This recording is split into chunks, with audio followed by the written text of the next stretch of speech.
Okay, good day sa lahat. Kaya doon sa taas, bridge. At titingnan natin yung pangyayari sa labas. So, ngayon, on the way na kami sa aming paroronan. So, hindi kami matutuloy ngayon doon sa EXA. Dito kami sa South Africa. Hello, Mr. Second Mate. Busy yung idol nyo, si Mr. Second Mate. So ngayon guys, titingnan natin doon sa baba. Yan. So yung tropa ano na ngayon, start na sila ng cold washing. So lalabas tayo, titingnan natin doon sa labas yung progress ng kanilang trabaho. So today, weather forecast very cloudy. Weather forecast very cloudy. So yung hangin Viewport 5 to 6. So lakas-lakas yung hangin. Yan, makikita nyo. So may barko doon sa unahan. So yan guys. So malayo siya. Going to south din yan. And now tingnan natin yung trabaho nila. Tropa prepare for washing. Tao na doon sa baba. Yan, kita nyo. Yan na yung resulta pagkatapos ng discharging namin. So dahil malakas yung hangin.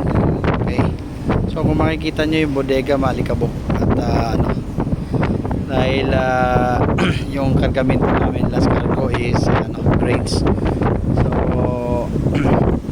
Although madali lang siya linisin compare sa mga minerals na cargo, pero siyempre pag nasa underway na yung barko, hindi rin ganun kadali dahil magalaw. So yan kung makikita nyo, kaya lahat dapat is yun sa safety bawat galaw. Ayan guys, so ngayon nililipat nila yung David. Yan kasi yan yung isang pambira mga pergamento dun sa baba. So ayun, yung sa baba si Boston yun, may hawak na para sa bandeo. Yan, malakas yung pressure niya, pressurize siya. Makikita nyo guys, ganyan mag washing cargo hold, kailangan malakas yung pressure. Makikita nyo. Natin para maabot niya, kailangan malakas yung pressure dahil para maabot niya yung iba ng bodega para malinis. May maraming alikabok, maraming isa doon, meron din tumitira dito sa taas. Yan, makikita nyo guys. So ganyan ang sistema hold cleanings. So during sa hold cleaning,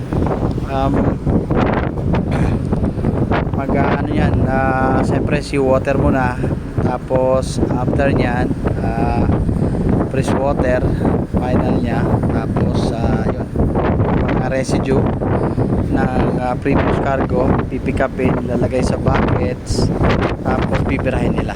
So kasi wala kaming crane, kaya gagamitin namin yung winch pagbira.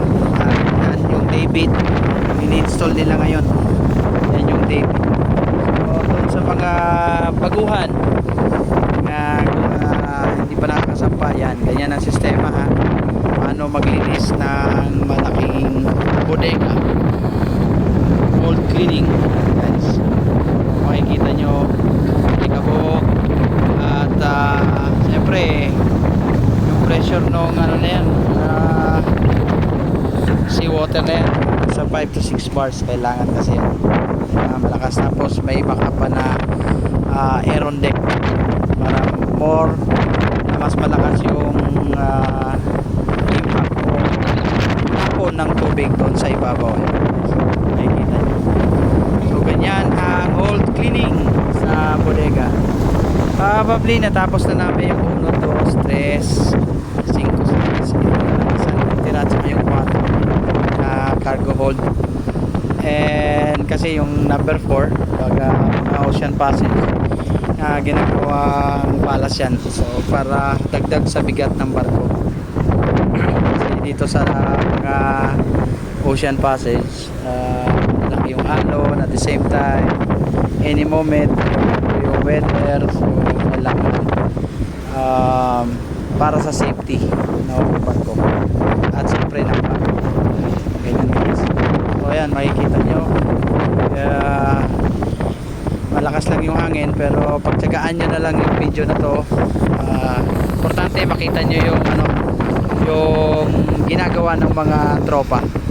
So doon sa mga bagito sa Sampa pala galing Inter Island, tapos pupunta ng international yung mga taga-deck na graduate ng BSMT. Yan, ganito yung trabaho nyo. Siyempre magsisimula muna kayo sa ratings. Yan yung mga ratings. Yan yung mga tinatawag na Marines.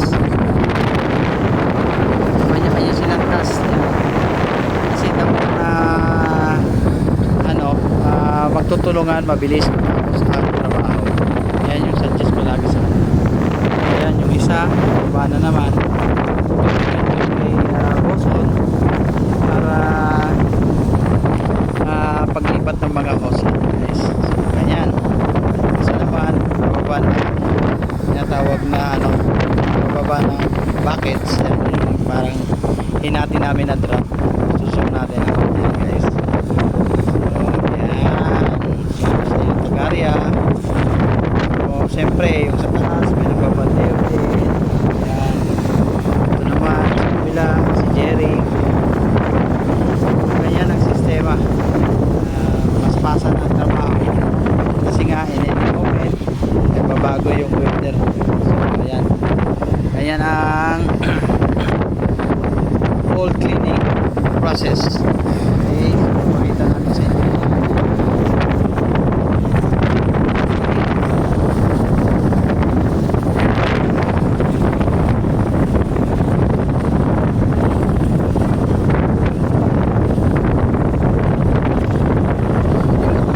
Sa kabilang side dahil mahangin dito yung impact ng nasa punta sa atin. So yan, lilipat tayo doon sa kabila na para makita nyo. Okay, so yan, lilipat tayo dito banda guys, sana the more makita nyo.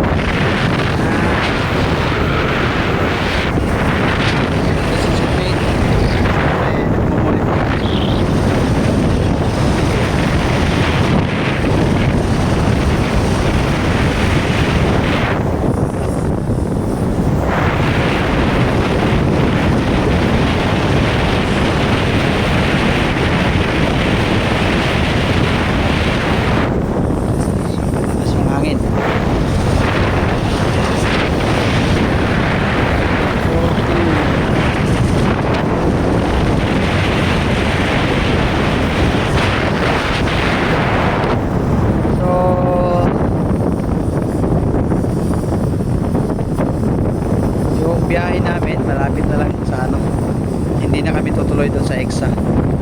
Dito na kami ng South Africa na lang, lulodi kami ng minerals. So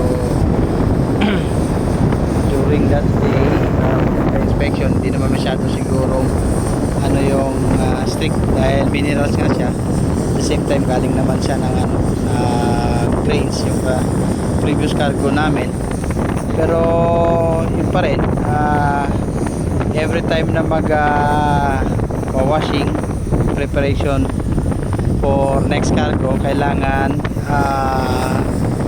grain standard pa rin yung lahat ng cargo, iwas sa mga survey, cargo inspection. Ayan guys, dami yan tawag na beaches. So habang nagpa-washing pinapapang so ganyan ang sistema dito, cold cleaning washing process. nagustuhan niyo yung video na to namin. At maraming pong salamat. Sana guys. So shout out doon sa mga hindi pa nakakasakay at sa darating din na araw makakasakay na rin kayo. God bless. And doon sa kaibigan kong si Captain Paco, shout out. Good luck sa biyahe nyo dyan sa Australia. Tapos yung doon sa bagong training center sa Cebu. And doon sa family na TCMC family namin at sa mga family pa namin ng mga crew ko. Kasama ko ngayon dito. Good luck and God bless. All power po sa inyong lahat. See you on the next video and babuch.